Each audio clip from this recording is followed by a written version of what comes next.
Clear मेरा statement मैं आपको दे रहा हूँ। काफ़ी टाइम जो है डिपार्टमेंट की तरफ से भी बोला जाता था कि इनका काम मत करो। वहाँ पर गटर भर रही तो किस वजह से भर रही है, वहाँ पर चाली खराब है तो किस वजह से खराब है, वहाँ पर अगर पानी आ रहा है तो किस वजह से आ रहा है, कहीं पानी गंदा आ रहा है, कहीं पे पानी का प्रेशर कम है। छोटे वादे किए जाते थे, बड़ी बड़ी बात की जाती थी, लोगों को जो है बेवकूफ़ बनाया जाता था। हाथों में कलम होनी चाहिए, आज उनके हाथों में हम चिलम। पुलिस खुद नशा बेचने के लिए बोलती है। गोंडी अगर बदनाम है तो उसको कैसा हमको सही करना उसका नाम, हमें उस पर आना है और उस पर बात करना है। पुलिस नहीं, जो ऑफिसर उनमें इन्वॉल्व है, हमको उनके खिलाफ जाना है, उनके लिए एलिगेशन मारना है। मैं खासकर इन दोनों पार्टीज को बोलना चाहता हूँ जो अलायंस में है, बीजेपी और सिंधे को। ये आज है ना कैंडिडेट्स को 5-5 करोड़ 6-6 करोड़ 4-4 करोड़ जिसको जैसा इनको देना वैसा ये पैसा दे रहे। नमस्कार मुंबई, मैं मोहम्मद वकील और आप देख रहे हैं एक खास पॉलिटिकल पॉडकास्ट, जहां पर आज हम बीएमसी इलेक्शन के एक अहम उम्मीदवार, एक खास उम्मीदवार AIMIM वार्ड नंबर 139 के उम्मीदवार आतिफ शेख जी, महिला सीट होने के नाते टिकट इनके पत्नी को मिला है, लेकिन आज हमारे स्टूडियो में मौजूद है आतिफ शेख जी। एक सोशल वर्कर होने के नाते लोगों को दिलों में इन्होंने काफ़ी जगह बना ली है। तो आइए सीधा बात करते हैं आतिफ शेख जी से। बहुत बहुत स्वागत है आपका हमारे इस पॉडकास्ट में। आपके इस इलेक्शन में क्या रणनीति रहेगी? सबसे पहले तो आपका बहुत बहुत शुक्रिया मुझे बुलाने के लिए, और आपकी टीम का भी बहुत बहुत शुक्रिया। रणनीति तो हमारी ऐसी है कि पिछले 5-6 सालों से हम जो काम फील्ड पे कर रहे हैं, नगर सेवक हम नहीं थे तभी भी हम पिछले 5-6 सालों से कंटिन्यू काम कर रहे हैं। और अब जब इलेक्शन आया है तो हमारी रणनीति जो यही है कि आगे और कैसे हम इसको बेहतर कर सकें, क्योंकि जब हम नगर सेवक नहीं थे, पावर में नहीं थे, तो बहुत सारी दिक्कतें भी हमें आती थी, चाहे हमारे अपोजिशन की तरफ से या फिर डिपार्टमेंट की तरफ से। हमें काफ़ी टाइम जो है डिपार्टमेंट की तरफ से भी बोला जाता था कि इनका काम मत करो, इनकी बात मत सुनो, लेकिन फिर भी हम जब नीचे वाला नहीं सुनता था तो हम उसके ऊपर वाले के पास जाते थे और हम काम करा कर लेते थे।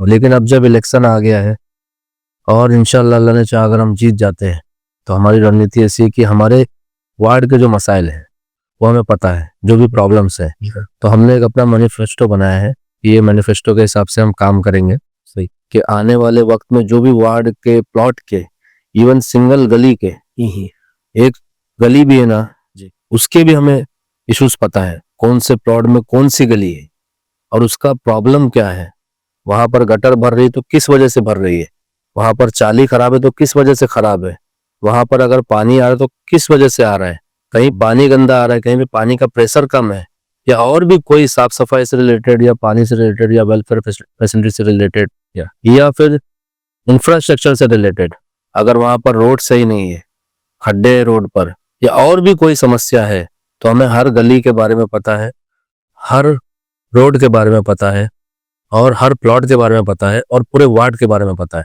तो हमने उस हिसाब से अपनी एक रणनीति तैयार की है कि आने वाले वक्त में, क्योंकि हम कंटिन्यू 5-6 साल से हम फील्ड पर थे, तो रणनीति तैयार करना बहुत आसान है हमारे लिए, काम करना भी इंशाल्लाह आने वाले वक्त में बहुत आसान है, क्योंकि समस्या जो है वार्ड की वो हमें पता है, तो इंशाल्लाह बहुत बेहतर होगा। हम कोशिश यही कर रहे हैं कि ज़्यादा से ज़्यादा लोगों तक जाएं और ज़्यादा से ज़्यादा लोगों से हम जुड़ें। हम पिछले 5 सालों में जितने लोगों से जुड़े, हम कोशिश करेंगे कि और ज़्यादा लोगों से जुड़ें, ताकि जीत के आने के बाद समस्याएं जो है ज़्यादा से ज़्यादा हमारे पास आवे और हम डायरेक्ट लोगों को कनेक्ट करने की कोशिश करते हैं। पिछले 5 सालों में भी हमने यही किया कि हमने डायरेक्ट लोगों से हम कनेक्ट हुए, तो आगे भी हमारी रणनीति है कि हम डायरेक्ट लोगों से कनेक्ट हो, उनका एक मैसेज आए, एक कॉल आए और डायरेक्ट आए, उनको ऑफिस पे भी आने की जरूरत ना पड़े, और हमने पिछले 4-5 सालों से ऐसा किया है। क्योंकि हमने देखा है कि कई दफ़ा इलेक्शन के टाइम पे सारे पॉलिटिशियंस जाते हैं, बड़ी बड़ी बातें कर लेते हैं, बड़े वादे कर लेते हैं, बहुत सारा आश्वासन देते हैं वहाँ पे जाके, लेकिन इलेक्शन तक ही ये सीमित रहता है, उसके बाद वो लोग नज़र नहीं आते। अगर जनता उनसे मिलना भी चाहती है तो मिलने का कोई चांस नहीं रहता है।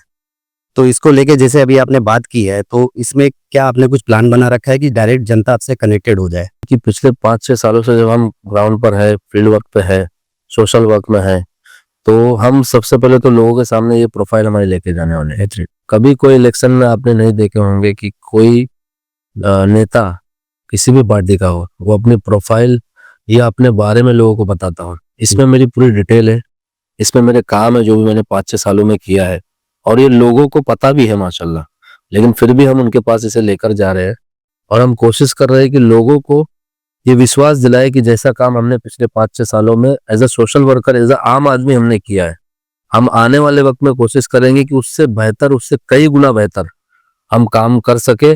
और जो जो नेता जो हमारे इलाके में आज आ रहे हैं, जैसा कि कोई टिकट लेकर हमारे इलाके में इलेक्शन लड़ने के लिए आ रहा है, कोई फंड लेकर हमारे इलाके में इलेक्शन लड़ने के लिए आ रहा है, लेकिन ये चंद महीनों के लिए है। सही। ये चंद महीने यहाँ पर गुजारेंगे, उसके बाद में ये फिर अपने बिजनेस में और अपने इलाके में जाकर बिजी हो जाएंगे। तो हमारा हमारा हमारा जो मकसद है कि जैसा कि हर इलेक्शन में होता था बिल्कुल। कि झूठे वादे किए जाते थे, बड़ी बड़ी बात की जाती थी और लोगों को जो है बेवकूफ बनाया जाता था, मीठी बातें करके, प्रोग्राम रख के, पैसा खर्चा करके। तो इन सब चीजों से उठकर कोई अगर आम आदमी या कोई भी सोशल वर्कर आपके पास या कोई भी पॉलिटिकल आदमी अगर आपके पास आ रहा है, तो सबसे पहले आप उससे प्रोफाइल का सवाल करो। आप उससे ये सवाल करो कि तुमने हमारे लिए क्या किया है, सही। तुम हमारे पास क्यों आ रहे हो। अगर तुमने हमारे लिए कुछ किया है तब तुम हमारे पास आओ, अगर तुमने कुछ किया है तो हमें बताओ, हमें एविडेंस के साथ बताओ। तो हम अपना जो है, हमने जो कुछ भी किया है, थोड़ा बहुत जो भी हमने किया है, हम उसे उनके पास लेकर जाएंगे एविडेंस के साथ। फिर हम उनसे ये बोलेंगे कि देखो हमने इतना किया है, हम ये चाहते हैं कि अब हमें आगे मौका दो ताकि हम और बेहतर कर सके आपके लिए। तो हमारी जो रणनीति है और हमारी जो सोच है, वो पहले जो होता हुआ आ रहा है सालों से, हम उसको चेंज करना चाहते हैं कि कोई भी वार्ड में कोई भी इलेक्शन लड़ने अगर जा रहे हैं कॉर्पोरेशन का, तो सबसे पहले लोग उससे सवाल करना चाहिए कि भाई आप मुझे प्रोफाइल आपकी बताओ कि आप हो कौन, आपका काम धंधा क्या है, आपकी पर्सनल लाइफ भी हमें बताओ, आप करते क्या हो, आपकी एजुकेशन क्या है। सही। और आपने हमारे इलाके के लिए, हमारे वार्ड के लिए पिछले 5 सालों में, 6 सालों में, 7 सालों में, 8 सालों में आपने किया क्या है, या 2 सालों में भी क्या किया है। ये नहीं कि आप 1 महीना पहले आओगे और हमें बहलाओगे, फुसलाओगे, पैसा खर्चा करोगे और फिर जीत कर, अगर जीत गए तो आप काम नहीं करोगे, आप बोलोगे हम पैसा देकर जीते, और अगर हार गए तो आप दिखोगे नहीं।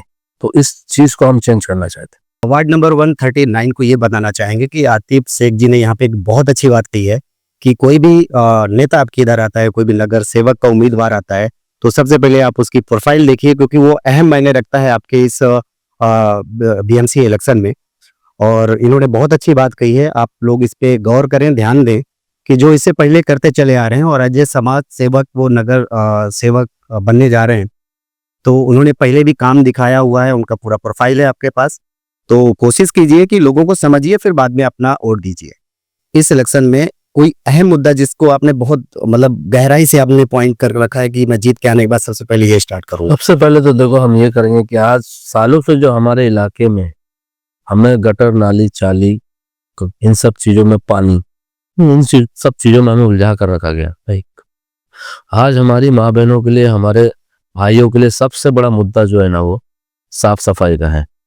उसके बाद उनकी चाली बन जाए, उनके पास साफ पानी आ जाए, जो कि ये बेसिक चीज है, ये संवैधानिक हक भी है हमारा, जो गवर्नमेंट को, सरकार को, हमें डिपार्टमेंट को, कॉरपोरेशन को हमें देना ही है। चाहे नगर सेवक हो या ना हो, चाहे एमएलए हो या ना हो, ये आपको मिलना ही चाहिए।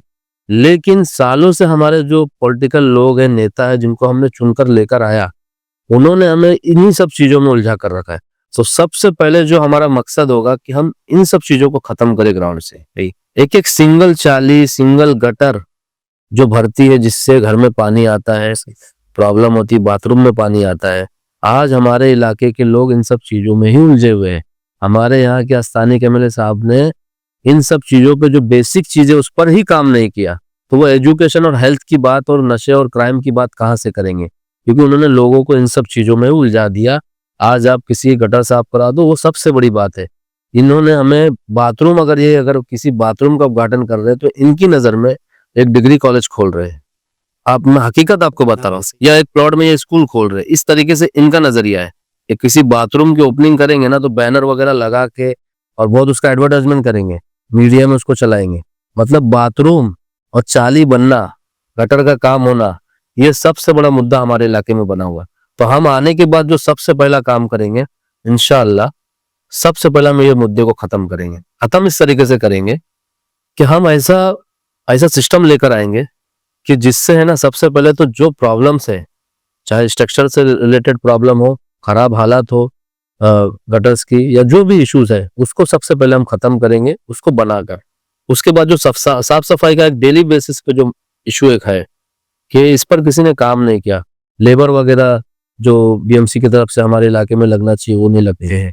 अभी जैसे आबादी दिन ब दिन बढ़ते जा रही है, 5 साल 10 साल या 15 साल 20 साल पहले जो लेबर हमारे इधर जो बीएमसी ने रखी है वही कंटिन्यू चलते आ रहे हैं, जबकि हमारी आबादी बढ़ रही है, हमारे लोग बढ़ रहे हैं, इलाका हमारा बढ़ रहा है, वार्ड बढ़ रहा है। तो उस हिसाब से आबादी के तनासुब से हमें लेबर भी चाहिए, और जो लेबर है वो काम भी नहीं बराबर से करते हैं, वो प्रॉपर तरीके से हमारे इधर लेबर लगाते भी नहीं है बीएमसी के लोग। वो बैठ कर घर में पगार खाते हैं, जो सैलरी उनकी आती है वो 2 घंटा आएंगे, कभी कभी तो आएंगे भी नहीं, उन्हें पूछने वाला सवाल करने वाला भी कोई नहीं है। तो बीएमसी के जो डिपार्टमेंट के जो लोग हैं, चाहे एचडब्ल्यूएम के डिपार्टमेंट के, खासकर उनकी मैं बात कर रहा हूँ कि मैं इनके ऊपर इतना जो प्रेशर बनाऊंगा कि हमारे इलाके में पहले तो जिनके लेबर हमारे इधर जो आना चाहिए, जो लगना चाहिए साफ सफाई के लिए, पहले तो वो लगे। जिन इलाकों तक लेबर नहीं पहुंच पा रहे या जहां पर हमें ये लगता है कि हमें क्वांटिटी लेबर्स की बढ़ाना चाहिए, तो हम उसको बढ़वाएंगे। क्योंकि 20 साल 30 साल पहले जो लेबर इन्होंने जो रिकॉर्ड किए थे, मतलब जो इन्होंने लगाए थे ग्राउंड की साफ सफाई के लिए, आज तक वही सिस्टम चला हुआ है। तो हम थोड़ा सा उसमें कुछ चेंजेस भी करेंगे, तो हम इस इशू को ना प्रॉपर तरीके से खत्म कर देंगे। हम डिजिटल तरीके से काम करेंगे। हम ऐसा करेंगे कि अभी भी हमने वैसे ही काम किया है। एक मैसेज पे कोई भी हमारी माँ बहन एक मैसेज डालती है हमको, या कोई ग्रुप से हमारी जुड़ी हुई है, तो उस मैसेज के बेस पे हम काम करते हैं। जैसे उनका मैसेज आएगा, हमारे टीम के लोग एक्टिव रहते हैं, हम खुद एक्टिव रहते हैं। वो मैसेज उठाए, हमने अपनी टीम के ग्रुप में डाल दिए, नेक्स्ट डे हमारी टीम के लोग वहां पर पहुंचते हैं और उस इशू को सॉल्व करते हैं। तो इसको और हम बेहतर बनाएंगे, हम आगे इसको कुछ और एडवांस करेंगे। तो सबसे पहले जो मुद्दा जो सबसे बड़ा है, जो कि नहीं होना चाहिए, जो कि मुद्दा हमारे लिए सबसे बड़ा एजुकेशन होना चाहिए, हेल्थ के बारे में हमें बात करना चाहिए। क्योंकि देखो, जब गंदगी होगी बिल्कुल तो बीमारी भी आएगी। तो हमारे लोग गंदगी और बीमारी से परेशान है, उसके बाद एजुकेशन पे वो कहाँ से ध्यान देंगे। घर हमारे इलाके में छोटे छोटे हैं, हमारी माँ बहनें बीमार रहती हैं, उनके पास कोई स्पेस नहीं है खुला। तो हम कोशिश करेंगे कि इस मुद्दे को खत्म करें। उसके बाद जब एजुकेशन बढ़ेगा, जब एजुकेशन को बढ़ावा मिलेगा, जब शिक्षा को बढ़ावा मिलेगा, तब धीरे धीरे इंशाअल्लाह, अल्लाह ने चाहा तो नशा भी कम होगा। क्योंकि जब तालीम को बढ़ावा मिलेगा, जब बच्चे हमारे 7वीं के बाद म्युनिसिपल स्कूल से 10वीं तक वो नहीं पहुंच पाते, 2020 में हमने इस इशू को उठाया कि सारे म्युनिसिपल स्कूल 10वीं तक करो, ताकि बच्चे हमारे 10वीं तक पढ़े, उसके बाद उनको आगे का कोई रास्ता मिले। वो कोई आईटी फील्ड में जाए, कोई दूसरी फील्ड में भी जा सकते हैं, डिप्लोमा कर सकते हैं, कहीं तो कुछ अच्छा कर सकते हैं। लेकिन 7वीं के बाद हमारे गरीब इलाके होने की वजह से उनकी फैमिली की कंडीशन इतनी नहीं होती है कि 7वीं के बाद अपने बच्चों को पढ़ा सके। तो बच्चा क्या करता है, मजदूरी में जाता है, बच्चा कहीं सेल्समैन ही कर रहा है, कहीं गैरेज में काम कर रहा है, कहीं कुछ और कर रहा है। छोटी सी उम्र में उसके ऊपर जिम्मेदारी आ जाती है घर का खर्चा चलाने, घर के लिए पैसा कमाने की, ताकि उनका घर चल सके। फिर वो बच्चा क्या होता है, छोटी सी उम्र में इतना लोड लेने के बाद वो बच्चा नशा क्राइम में चले जाता है। उसकी वजह से हमारे इधर नशा और क्राइम इतना बढ़ा हुआ है। तो हम कोशिश करेंगे कि बच्चों को एक प्लेटफॉर्म दे। हमारे इलाके में आज प्लेटफॉर्म नहीं है। अगर उनको कोई अच्छी फील्ड में जाना है, अगर उनको स्पोर्ट में ही जाना है, अगर स्पोर्ट्स में जाना है, हमारे इधर इतने सारे प्राइवेट स्कूल और म्युनिसिपल स्कूल है, आज हमारे इधर स्पोर्ट्स का कोई क्लब नहीं है। तो हम कोशिश करेंगे कि वो स्पोर्ट्स का क्लब लेकर आवे, जिससे बच्चों को, अगर उनको क्रिकेटर बनना है, फुटबॉलर बनना है, कुछ भी ऐसा करना है, तो वो वहां पर जाके कर सके। उसके अलावा स्कॉलरशिप नहीं मिलती हमारे बच्चों को, किसी को आइडिया नहीं है, कोई इस पर काम नहीं करता है, गवर्नमेंट की स्कॉलरशिप है और भी अलग अलग स्कॉलरशिप है। तो इन सब चीजों पे हम काम करेंगे, और हम ये जो इशू है, जिसको सबसे बड़ा मुद्दा बना दिया है हमारे एमएलए साहब ने, उसको हम सबसे पहले खत्म करेंगे। उसके बाद हमें एजुकेशन, हेल्थ, उसके बाद जो नशा है, क्राइम है, वेलफेयर फैसिलिटी को और हम बेहतर करेंगे। उसके अलावा इन्वायरमेंट हमारे इधर का अच्छा होना चाहिए। देखो, इन्वायरमेंट भी बहुत, हमको ऑक्सीजन अच्छा मिलना चाहिए। आज हमारे इलाके में इन्वायरमेंट अच्छा नहीं है। एसएमएस कंपनी है, अभी 2 प्लांट और आ गए, वेस्ट टू एनर्जी प्लांट, उसके बाद एक इंसिनरेटर आया है जो जानवरों को जलाएगा। तो ये सारी चीजें हैं। उसके बाद ऑलरेडी पॉल्यूशन हमारे इलाके में घनी आबादी की वजह से। तो जब इन्वायरमेंट अच्छा होगा तो लोग बीमार नहीं पड़ेंगे, स्वास्थ्य उनका अच्छा होगा, सांस बेहतर लेंगे।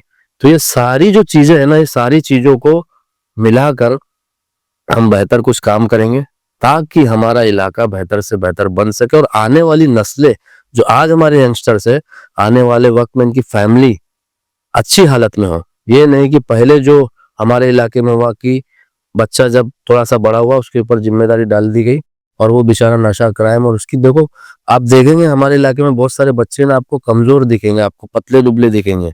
उनकी जो हेल्थ है ना, वो हेल्थ पे भी काम किसी ने नहीं किया।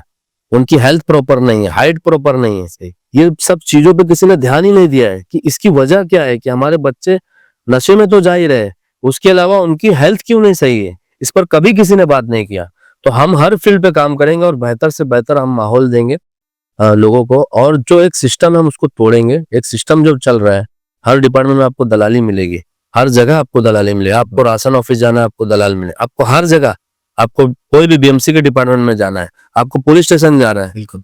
पुलिस स्टेशन में बिना कोई पूछताछ के, बिना कोई इन्वेस्टिगेशन के एफआईआर बना दी जाती, बच्चा जेल जाता है। जेल जाने के बाद वो सुधरने के बजाय और बिगड़ कर बाहर आता है। हमारे इधर कोई रिहैब सेंटर नहीं है। नशा एक बीमारी है, नशा बीमारी है तो उसका इलाज करना है हमको।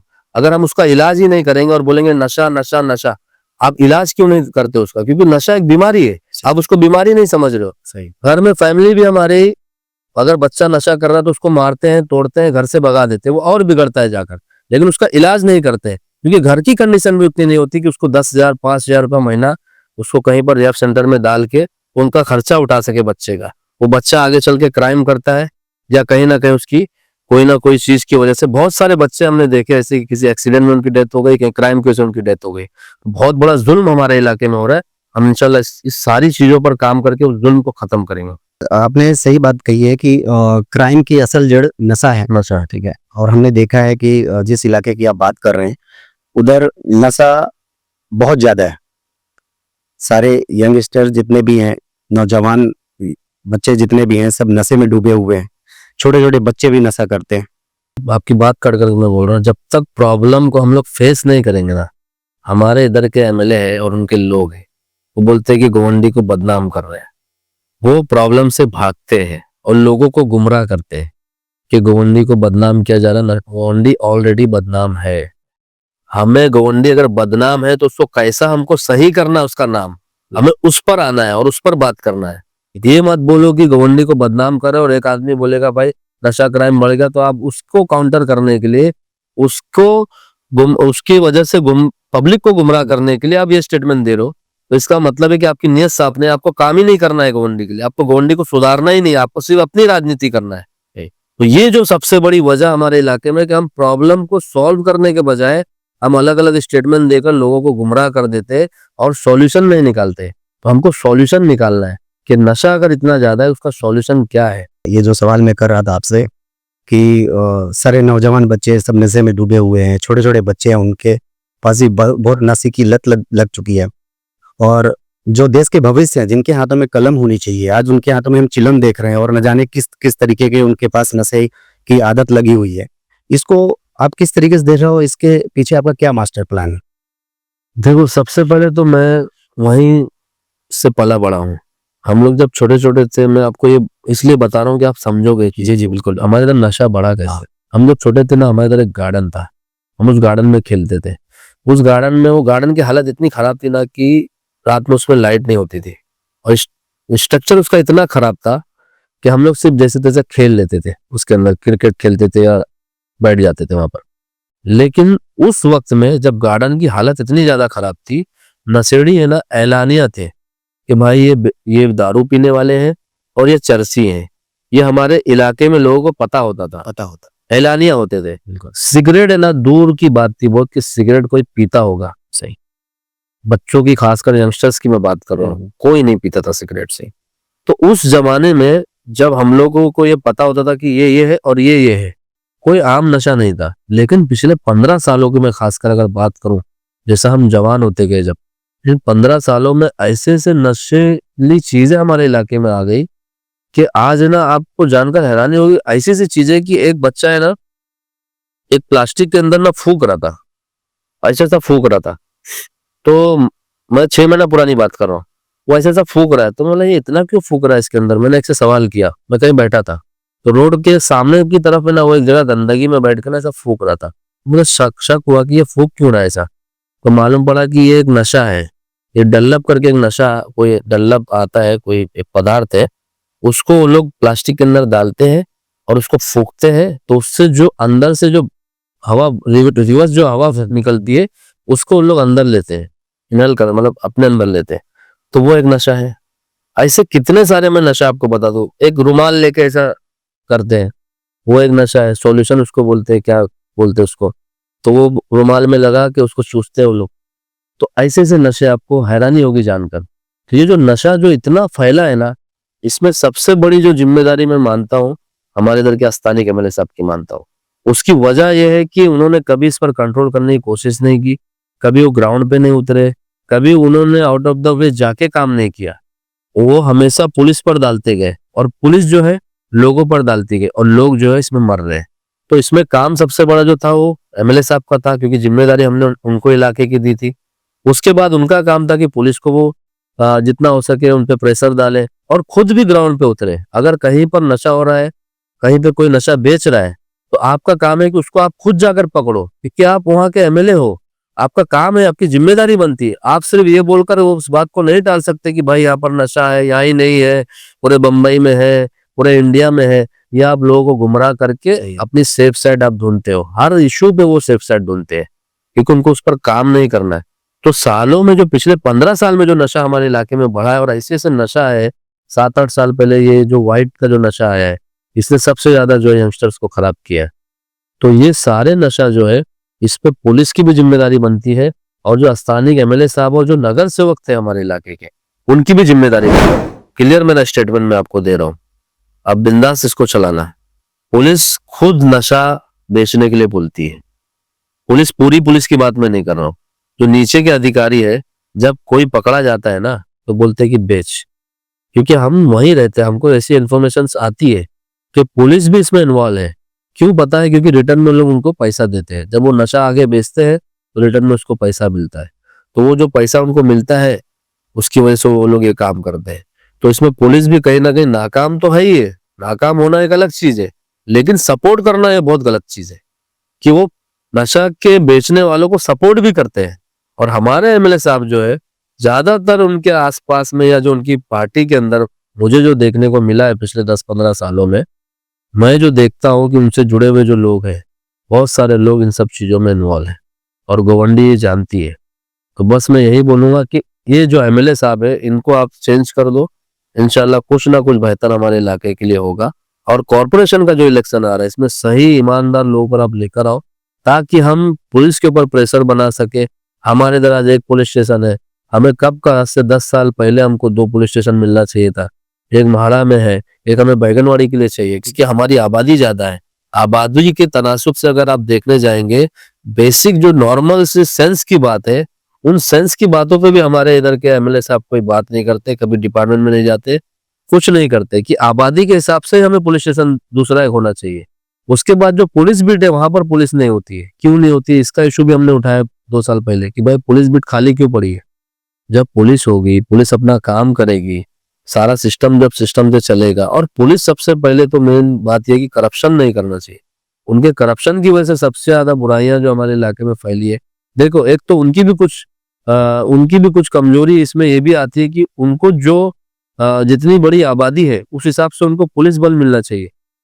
क्योंकि जब आपके पास पुलिस ज्यादा होंगी, जब आपके पास क्वांटिटी, अभी आबादी हमारी 4 लाख है, पुलिस वाले 120 है, कैसा हैंडल करेंगे, ये भी एक पॉइंट है।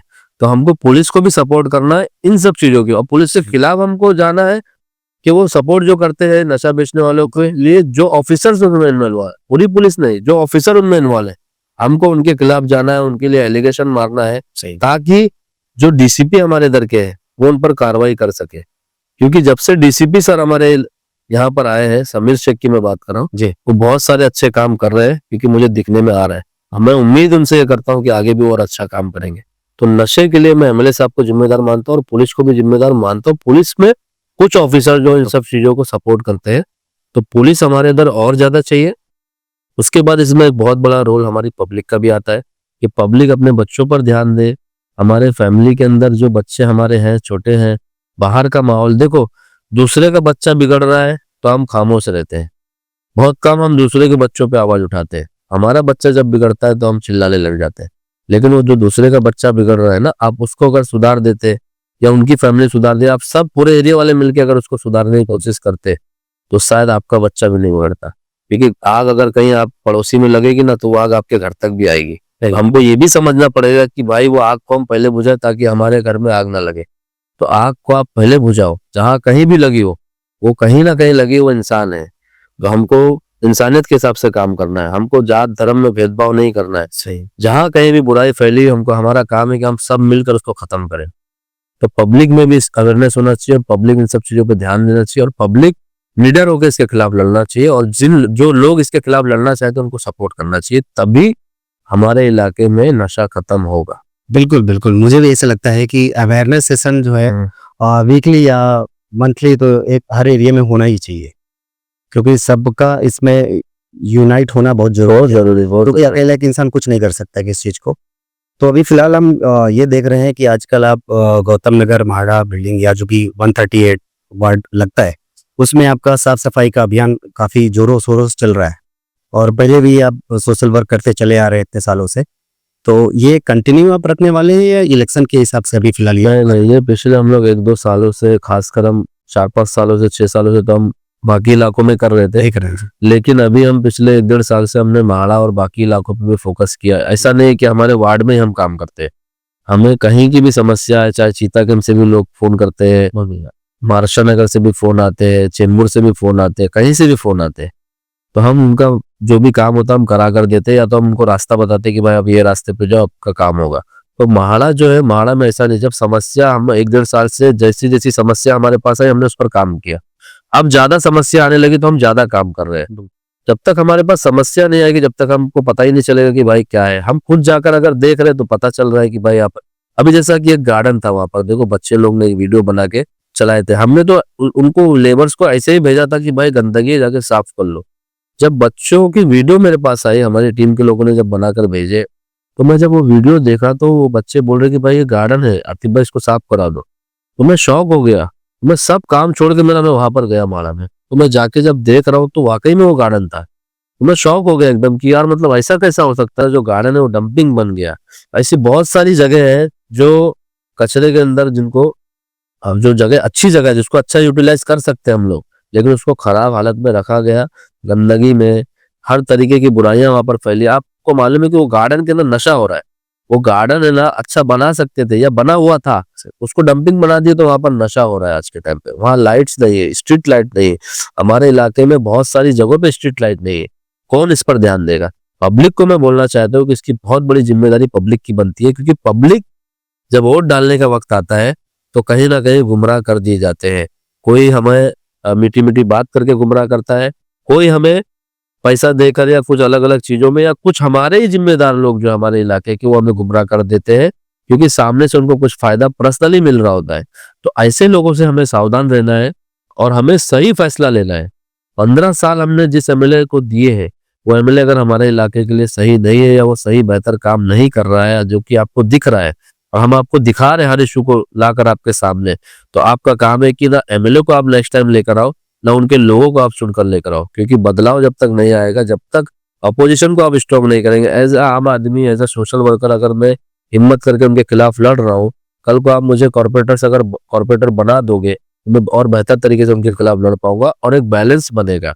एक बैलेंस जब बनेगा, देखो पिछले 10 साल सेंट्रल गवर्नमेंट में बीजेपी गवर्नमेंट बहुत स्ट्रांग थी, तो हो क्या रहा था कि अपनी मनमानी कर रहे थे, लेकिन इस बार जब अपोजिशन थोड़ा सा स्ट्रांग हुआ तो बीजेपी कहीं ना कहीं थोड़ा सा डाउन हुई। अब वो फैसले बहुत सोच समझ के उनको लेने पड़ रहे हैं। तो इसी तरीके से हर इलाके में होना चाहिए कि गोवंडी जैसा हमारा इलाका है, अगर वहां पर एक एमएलए है और 7-8 नगर सेवक अगर चुन के आएंगे, तो उसमें से आप कोशिश करो कि ज्यादा से ज्यादा नगर सेवक जो है ना वो अपोजिशन के हो, ताकि एमएलए जो ना काम करने के लिए मजबूर रहे। ये होना चाहिए, और ये पब्लिक को समझना पड़ेगा। पब्लिक समझदारी नहीं दिखाएगी ना, बिना सोचे समझे किसी को भी वोट डालेगी, जात धर्म जात पात पे अगर वोट डालेगी, तो ये याद रखो सबका नुकसान है। आप ये सोचकर अगर वोट दोगे कि इसमें मेरा फायदा है, ये मेरी जात का है, मेरी धर्म का है, और इससे मेरा पर्सनल कुछ फायदा हो रहा है, तो आप अपना तो फायदा कर लोगे, लेकिन आने वाले वक्त में आपका भी नुकसान होगा, और आपके साथ में पूरे वार्ड का और पूरे इलाके का नुकसान होगा। और सालों से हमारे इधर पे यही होते हुए आ रहा है, तो इसको हमें चेंज करना है। पब्लिक को मैं बोलना चाहता हूँ कि आप सही फैसले लो।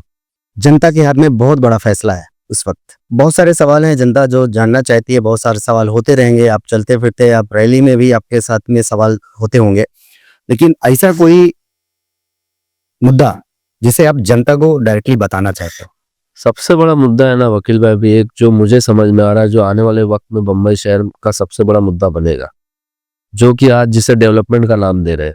आज सिंधे गुट और बीजेपी, मैं खासकर इन दोनों पार्टीज को बोलना चाहता हूँ जो अलायंस में है, बीजेपी और सिंधे गुट, ये आज है ना कैंडिडेट्स को 5-5 करोड़, 6-6 करोड़, 4-4 करोड़, जिसको जैसा इनको देना वैसा ये पैसा दे रहे हैं ग्राउंड पे वोट खरीदने के लिए। अलग अलग तरीके से लोगों को लुभाया जा रहा है, बेवकूफ बनाया जा रहा है। पैसा जो हमारा ही पैसा है, जो हमारा ही टैक्स का पैसा है, वो पैसा उनकी जेब का नहीं है। या जो कैंडिडेट्स हमारे इलाके में लड़ रहे हैं इलेक्शन, वो जो पैसा ग्राउंड पे जो बांट रहे हैं, वो भी हमारे ही टैक्स का पैसा है, लेकिन उसका इस्तेमाल जो वो कर रहे हैं वो गलत कर रहे हैं, वोट खरीदने के लिए कर रहे हैं। लेकिन आने वाले वक्त में इसका असर इतना बड़ा पड़ने वाला है कि हमारे इलाके में जो स्लम एरिया, खासकर मैं उनकी बात कर रहा हूँ, आज सिंधे और बीजेपी ने अलायंस में क्लस्टर डेवलपमेंट नाम से एक डेवलपमेंट के नाम से ना एक क्लस्टर डेवलपमेंट के नाम से सारे डिपार्टमेंट को एक अथॉरिटी दे दी है। जैसा कि सारे डिपार्टमेंट बोले तो जैसा कि बीएमसी हो गया, अगर बीएमसी के लैंड है तो बीएमसी डेवलपमेंट करेगी, कलेक्टर की लैंड है तो कलेक्टर डेवलपमेंट करेगा, उसके बाद अपना एमएमआरडी के लैंड है तो एमएमआरडी डेवलपमेंट करेगा, और एसआरए भी कर सकता है। लेकिन इसमें जो अथॉरिटी जो उन्होंने दी है इन सारे डिपार्टमेंट को, उसकी वजह जो सबसे बड़ी है कि इन्होंने, पहले क्या होता था कि सोसाइटी के बिना आप है ना डेवलपमेंट नहीं कर सकते हो, लेकिन आज इन्होंने ऐसा कर दिया है कि सोसाइटी को कमजोर कर दिया है। मतलब लोकल लोगों को, लोकल पब्लिक जो वहां की रहवासी है, जो असल में सालों से वहां पर रह रहे हैं, उनको कमजोर करने का इन्होंने काम किया है। तो आने वाले वक्त में इनका प्लान है, आज जो ये खर्चा कर रहे हैं आप लोगों के ऊपर, और आप जो ये सोच रहे हो कि सिंधे गुट और बीजेपी को फंड ज्यादा मिलेगा जीतने के बाद, ऐसा नहीं है, ये आपको गुमराह कर रहे हैं। जब आप कॉर्पोरेशन का इलेक्शन होगा, मेयर बैठेगा, मेयर बैठने के बाद मेयर के पास सब लोग, जैसा कि आज असेंबली में सीएम हमारा स्पीकर बैठता है, उसी तरीके से स्पीकर की जगह पे मेयर बैठेगा। मेयर सबके लिए समान है, वो सारे नगर सेवकों को सेम फंड देगा, और समस्या जो अपने इलाके की होंगी वो आप लेकर जाओगे तो आपको और फंड मिलेगा।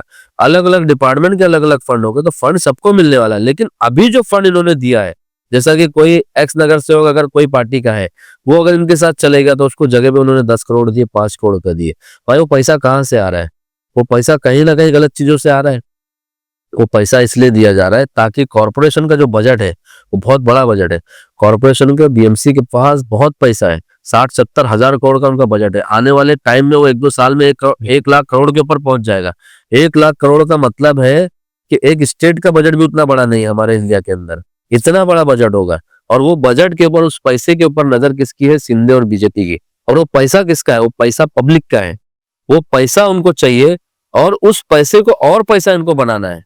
पैसा कैसे बनाना है कि आज जो ये खर्चा कर रहे हैं, जो अपने कैंडिडेट्स को जो ये पैसा दे रहे हैं, कल को ये वहां पर बड़ी बड़ी कंपनीज को टेंडर देंगे। आपको मालूम है धारावी के अंदर अडानी को टेंडर मिला। अडानी को टेंडर मिलने के बाद कितनी सारी चीजें ऐसी हुई है जिसपे अपोजिशन ने भी आवाज उठाई, लेकिन कोई सुनवाई नहीं हुई है। बहुत बड़ा टेंडर, बहुत बड़ा इलाका, जहां पे अरबों रुपया ये लोग कमाने वाले हैं, अरबों रुपया वहां से निकालने वाले हैं, क्योंकि वो एक बहुत अच्छा लोकेशन था। उसी तरह से हमारा गोवंडी भी एक अच्छा लोकेशन है, जहां पर आपको पीछे नवी मुंबई मिल जाएगा, इधर से थाने मिलेगा, आपको यहाँ बम्बई मिलेगा। एक बेहतर लोकेशन है। तो ये चाहते हैं कि यहाँ पर सिंधे गुट के जो है नगर सेवक आए।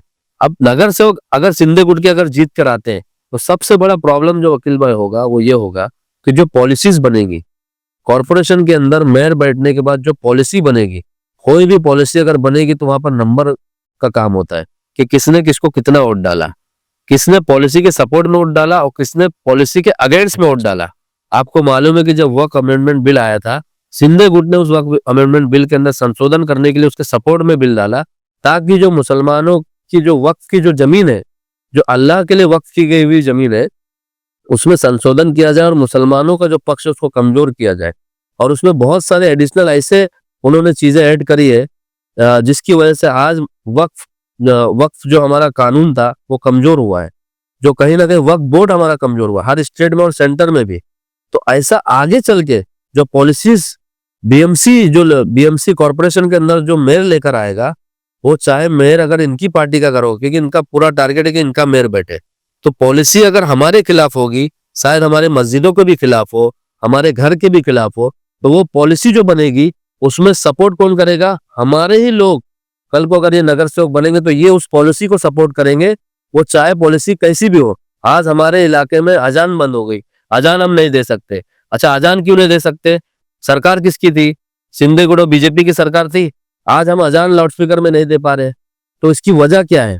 इसकी वजह यही सरकार है ना। और हम उसी सरकार के लोगों को जो पैसा दिया जा रहा है पीछे से और चेहरा किसी और का रखा जा रहा है, हम उनको सपोर्ट करेंगे तो कल को हमारे इलाके के हालात क्या होंगे?